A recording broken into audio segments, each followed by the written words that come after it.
शंकरं शंकराचार्यं केशवं बादरायणं सूत्रभाष्यकृतो वन्दे भगवन्तो पुनः पुनः। ईश्वरो गुरुरात्मेति मूर्तिभेदविभागिने व्योमवद्व्याप्तदेहाय श्रीदक्षिणामूर्तये नमः। शैले शैलेन माणिक्यं मौक्तिकन्न गजे गजे साधवो नहि सर्वत्र चंदनन्न वने वने। नमो नमः। श्री द्वारकेश। किसी बंधु ने प्रश्न किया है कि साधु किसे कहते हैं, साधु के लक्षण क्या है। तो हम इसी विषय पर चर्चा करेंगे आज। देखो, इसमें दो बात है। एक होता है साधु बनना और दूसरा होता है साधु होना। साधु बनना बहुत आसान है। रावण भी साधु बना था। भगवती सीता को उसने भ्रमित कर दिया। काल ने भी साधु बना था। बुद्धि नाम अग्रगण्यम, ऐसे जो हनुमान जी है उसको भी भ्रांति में डाल दिया। तो ये सब जो लोग हैं वह साधु बने थे। लेकिन साधु बनना और साधु होना दोनों अलग बात है। साधु वो है जिसके हृदय में साधुता है। साधु शब्द का अर्थ क्या होता है, व्याख्या क्या होती है। साधु शब्द का अर्थ होता है पराणी कार्याणि साधयति इति साधु। जो दूसरों के काम में मदद करे, दूसरों के बिगड़े काम बनाए, परोपकार की भावना जिसके हृदय में नित्य रहती हो, वह साधु होता है। साधु किसी को दुखी नहीं देख सकता। श्रीमद् भागवत में कपिलोपाख्यान आता है। उसमें माता देवहूति को भगवान श्री कपिल महाराज साधुओं के लक्षण बताते हैं। तितिक्षवः कारुणिकः सुहृदः सर्वदेहिनां अजातशत्रवः शान्तः साधवः साधुभूषणम्। माता, ये साधु के आभूषण हैं। कौन कौन से? तो कहा कि जो साधु होता है सबसे पहले उसमें तितिक्षा होती है। तितिक्षा का अर्थ है मान और अपमान में सम भाव रखना। अगर कोई प्रशंसा करे तो अभिमान ना आ जाए, और कोई अगर अपमान कर दे तो हृदय दुखी ना हो जाए। ये दोनों अवस्था में जो सम रहना है उसको कहते हैं तितिक्षा।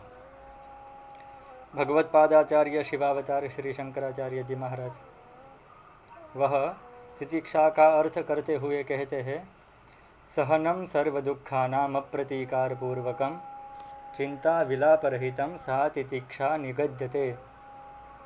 तितिक्षा क्या है? तो कहा कि सर्वनम सर्वदुःखानां, सहनम सर्वदुःखानां, सब दुखों को सहन करना ही तितिक्षा है।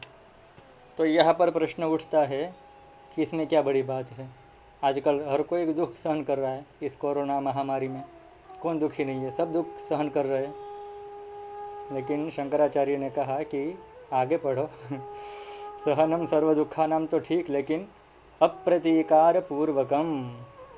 सहन तो हर कोई करता है, लेकिन फरियाद बहुत करते हैं लोग।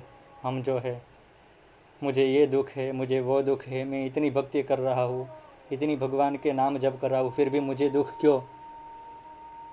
हम रोते रहते हैं, मुझे ये क्यों मिला, ये दुख मुझे क्यों मिला, ऐसा मेरे साथ क्यों हुआ। ये साधु में नहीं होता। दुख साधु को भी होते हैं, लेकिन अप्रतीकार पूर्वक वह सहन करता है। वह फरियाद नहीं करता। भगवान ने दिया है, बस प्रसाद है, उसको मुझे प्राप्त करना है, उसको जीना है। यह भावना साधु में होती है। यह है तितिक्षा। और तीसरी बात कहा कि सहनम सर्वदुखानां अप्रतीकार पूर्वकम चिंता विलाप रहितम। प्रतिकार तो नहीं करना, फरियाद तो नहीं करनी, लेकिन चिंता और विलाप भी नहीं करना। अगर हम फरियाद ना करें तो मन ही मन में हम चिंता करते रहते हैं, विलाप करते रहते हैं कि ये मेरे साथ बुरा हुआ। लेकिन साधु के मन में ये भावना भी नहीं होती कि भगवान मेरे साथ कुछ बुरा कर रहे हैं। माता कुंती विपत्ति मांग ली भगवान से।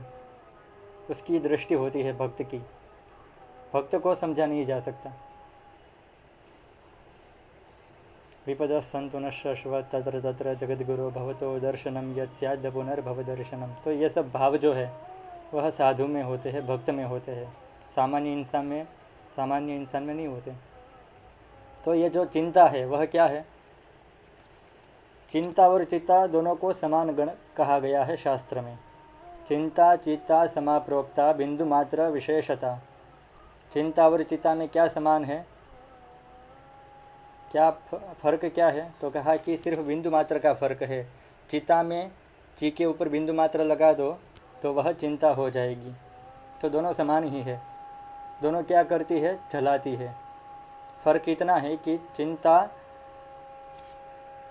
जिंदा मनुष्य को, सजीव मनुष्य को जलाती है, जबकि चिता जिसके प्राण निकल गए हैं उस शव को जलाती है। दोनों के काम एक ही है। तो वह चिंता को त्याग देना है। तो ये हुई तितिक्षा। तितिक्षवः कारुणिकः। दूसरा लक्षण है करुणा। संत में करुणा कूट कूट कर भरी होती है। करुणा से ही संत बनते हैं। करुणा किसे कहते हैं? कि जिससे दूसरों का कष्ट दुख देखा न जाए। महर्षि वाल्मीकि एक ज़माने में वह दूसरों को लूट के मार के उसका धन का अपहरण करके अपना योगक्षेम का वहन करते थे। लेकिन संचित कर्म के फल प्रभाव से सदगुरु की, नारद जी की प्राप्ति हुई। मंत्र मिला, उस मंत्र का विशुद्ध भाव से अनुष्ठान किया, जप किया, और उसके जप के फलस्वरूप उसका चित्त शुद्ध हुआ, अंतःकरण शुद्ध हुआ, और साधुता हृदय में प्रकट हुई, और वह साधु बन गए, साधु हो गए। फिर एक बार वह शौचादि क्रिया संपन्न करके संध्यादि नित्य कर्म करने के लिए नदी किनारे पर सरोवर के तट पर जा रहे थे। वहाँ जाकर उसने देखा कि एक क्रौंच युगल, क्रौंच नाम के पक्षी होते हैं, वह क्रीड़ा कर रहे थे। उसी में उतनी ही देर में एक शिकारी आया और दो पक्षी में से एक को तीर से मार दिया। और क्रौंच पक्षी की विशेषता यह होती है कि अगर उसमें से एक भी मर जाए तो दूसरा अपने आप प्राण त्याग देता है। इतना प्रेम होता है, इतना विरह जो होता है वह उससे सहन नहीं होता। तो ये देखा वाल्मीकि मुनि ने। और जो एक ज़माने में खुद दूसरों को मारते थे उससे ये देखा नहीं गया। उसके हृदय में जो करुणा थी, उद्गार था, वह श्लोक रूप में प्रकट हुआ। इस सृष्टि का सबसे पहला श्लोक काव्य की शुरुआत तब हुई थी। वह कौन सा श्लोक था? और इसीलिए आदि कवि वाल्मीकि कहलाए। सबसे पहले कवि है महर्षि वाल्मीकि। वो श्लोक कौन सा था? मानिषाद प्रतिष्ठा त्वमगम शाश्वती समा यत क्रौंच मिथुनादेकम अवधि काम मोहिता। ये जो क्रौंच युगल क्रीड़ा कर रहे थे उसमें से तुमने एक को मार दिया, शिकारी को कहते हैं, जहाँ तुझे कभी शांति की प्राप्ति नहीं होगी। तो जो इतने निष्ठुर थे वह इतने संवेदनशील हो गए, उसका हृदय इतना आर्द्र भाव से परिप्लावित हो गया कि मानो हिंसा उससे देखी ही नहीं जाती थी। ये होते हैं साधु। अभी मैंने देखा कि एक महात्मा ही कह सकते हैं,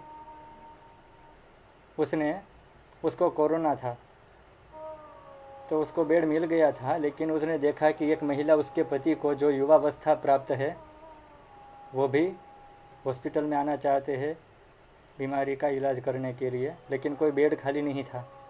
तो उस वृद्ध इंसान ने कहा कि मेरी तो उम्र हो गई है, मैंने ज़िंदगी जी ली है, अब उनको यहाँ पर मेरे बेड पर स्थान दे दो, मैं अपने घर चला जाता हूँ, वहाँ जो होगा सो देखा जाएगा। और उसने वो बेड दे दिया और 3 दिन में उसकी मृत्यु हो गई। तो कहने का तात्पर्य है, यह साधुता है।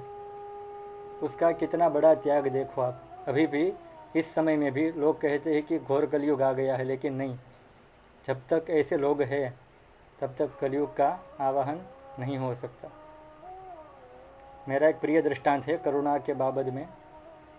एक सरोवर तट था, वहाँ पर एक इंसान बैठा हुआ था नदी किनारे।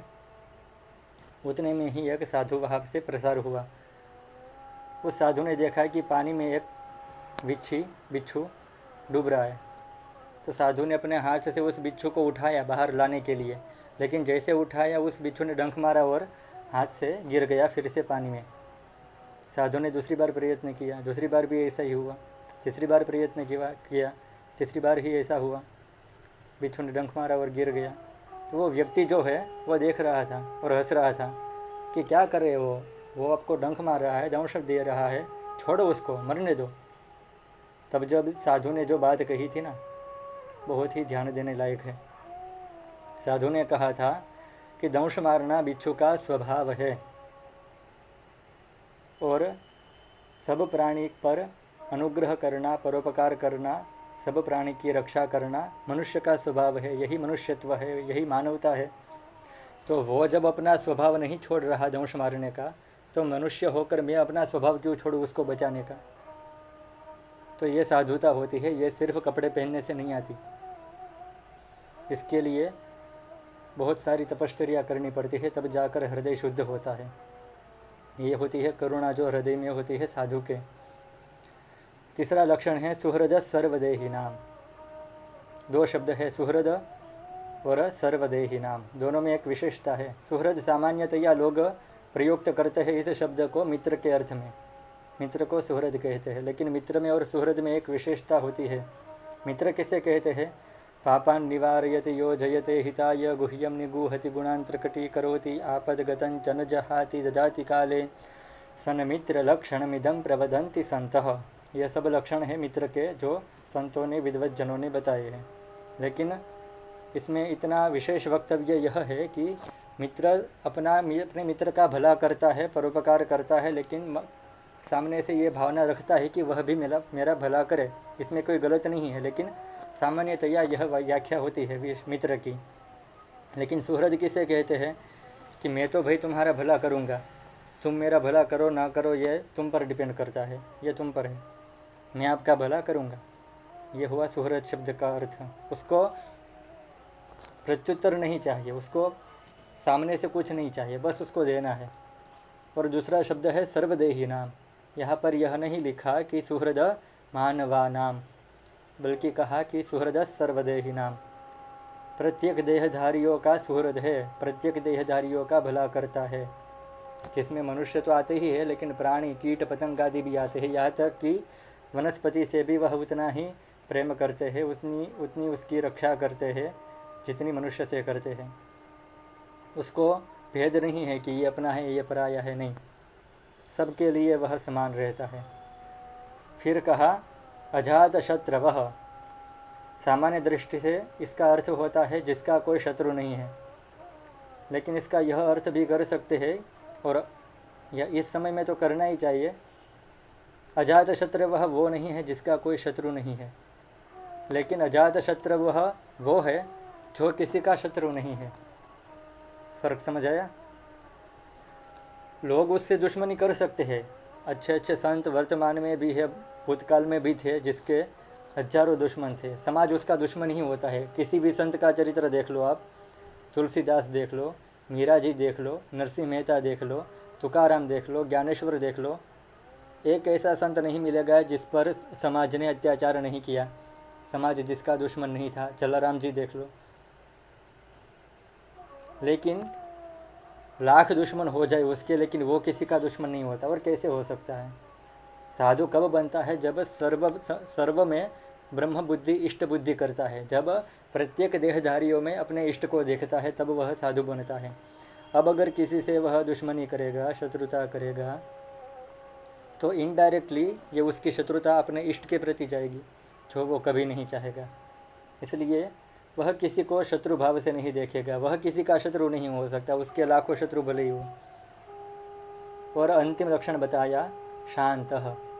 देखो, श्रीमद् भागवत का अध्ययन करें, सुदामा उपाख्यान आता है, उसमें यह शब्द आया है सुदामा के लिए। शुकाचार्य ने कहा है, कृष्णस्यात्सित् सखा कश्चित् ब्राह्मणो ब्रह्मवित्तमः विरक्तः इंद्रियार्थेषु प्रशांतात्मा जितेंद्रिय। सुदामा कैसे है? प्रशांत है। भगवान शांत है। शांत जो होता है वह कभी गुस्सा करता है, धर्म के लिए ही सही, अच्छे कर्म के लिए ही सही, न्याय के लिए ही सही, लेकिन वह कभी गुस्सा करता है।